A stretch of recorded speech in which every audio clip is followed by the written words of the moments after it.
Welcome back to my channel. That's a terrible intro. Why is that the intro? Who established that as an intro? I think this is awful. So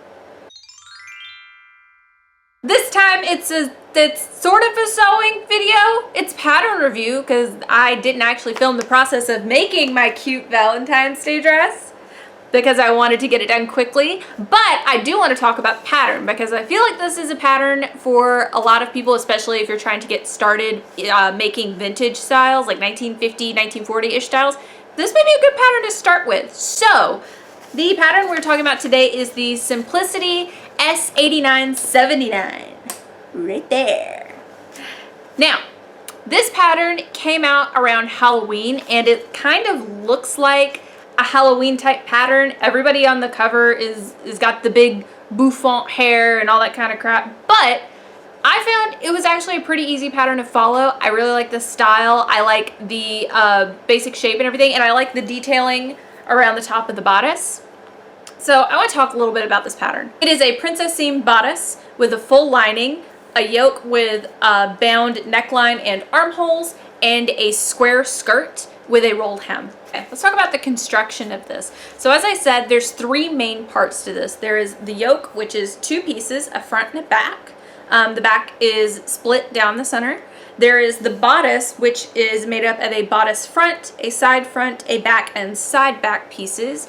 The bodice front to side front is the curved seam, because of course, girls, you know why.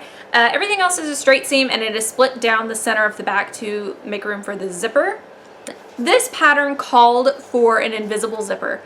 I have had some bad luck with invisible zippers recently in that I buy them and then I put them on the dress, wear it for 5 seconds, and then the zipper busts. Like the zipper itself would come apart, and even though the dress was not super tight or anything, I don't know. So I put a standard zipper in the back because the dress is black and you can't really see anyway. I found it was just as fine. And this dress also has pockets, and they're big pockets. Oh my goodness. I had never made anything with pockets before. Personally, I don't like pockets that much, especially on dresses, because if I put things in the pockets, it ruins the shape. But I wanted to test out making pockets for the first time, and the instructions to do the pockets on this dress, very easily laid out, and they're big.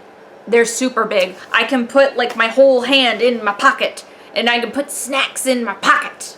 Ooh, snacks.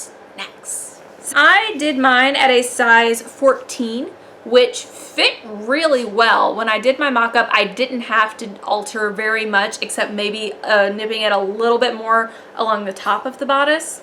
I made the view B, which is this one right here without the sleeves, as you can tell, because I live in the South and sleeves are bullshit. If you wanted to do view A, there is a sleeve. If you wanted to do view C, there is a neckband.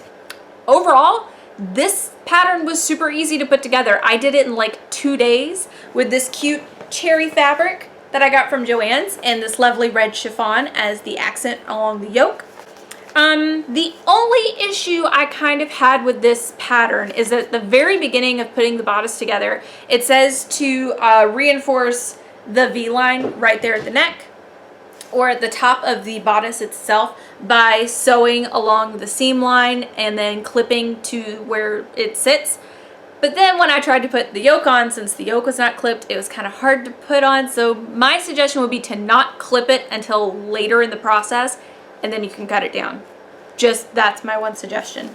Would this be a good beginner dress for sewing vintage styles? Personally, I think so. It checks a lot of boxes. If you're going less strict vintage, like full on just these are vintage clothes or serious reproductions, sure. If you want more of a rockabilly feel, a little bit more of a modern twist to it, absolutely. I think it could work with just about any fabric. I think it could work with any kind of print. As far as going very classically, very strict 1940s, 1950s, maybe not quite so, but it's a good place to start. If you're just getting started and you have a little bit of sewing experience, but oh, my cats are running. Do I think this is a good pattern for beginners?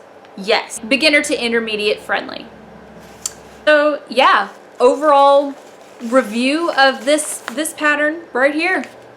It's good. I think it's worth the money. It is still available at simplicity.com, and also your local Joann's or Hobby Lobby or Michael's or whoever. Be sure to check their weekly ads, because oftentimes they put Simplicity patterns up for like $1.99. It's very comfortable.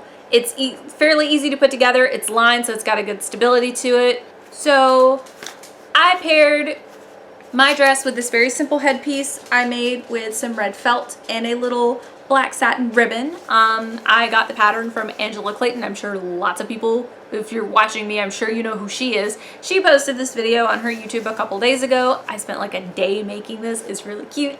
And then some black pantyhose and my cute red heels to kind of accent all the reds.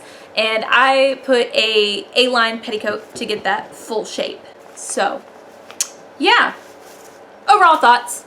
I like it. It's a good pattern. I think it's fairly straightforward for more beginner-ish intermediates who are looking for a bit more of a challenge. If you're very, very, very beginner and you haven't yet made any kind of like top or dress or anything, it's gonna have a couple of places where you may want to take your time, especially putting in the yoke and the lining. Other than that, that's really the hardest part, is the curved seams, the yoke, and the lining. But everybody needs to practice. So, Simplicity S8979 gets a stamp of approval.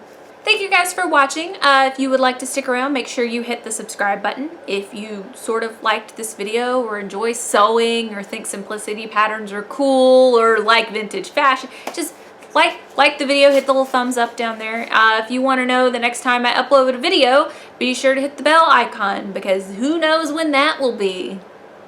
I knows when that will be. Soon. Very soon. Anyway, I will catch you guys next time. Bye!